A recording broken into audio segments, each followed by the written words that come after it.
Əziz dostlar, bildiyiniz kimi bu Rəşid Mahmudov var. Rəşid doktor deyirlər adına. Tez-tez də bu televizorlarda sır ekspert kimi danışır. Düzü mən onu heç vaxt bəyənməmişim. O ləhcəsi ilə, jargonu ilə, ayya deyə danışmağı ilə onu heç vaxt mən ziyalı hesab eləməmişim. İndi bu götürüb 5-10 manat pula, 2 yeşik arağa bir reklama çəkilib də, araq reklamına təsəvvür edir. Həkimdir, ziyalıdır güya. Araq reklamına çəkilib. İndi jurnalistlər də buna sual verirlər ki, niyə çəkildi, neçəyə çəkildi, neynədin? Gah deyir ki, pulsuz çəkilmişəm, gah deyir ki, əcəb pul almışam, çəkilmişəm, özüm bilərəm, öz biliyimin məhsuludur. Və bunun gətirdiyi məntiqə bax, əsasa bax, reklama niyə çəkilib ki, deyir, mən demirəm ki, araq için.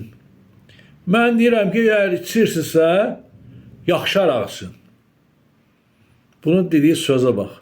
İndi bax, bu ağsaqqaldan soruşan lazımdır ki, onda getsən bir sigaret reklamına da çəkil də. Deyirəm ki, mən demirəm, sigaret çəkin. Çəkirsinizsə, yaxşısını çəkin.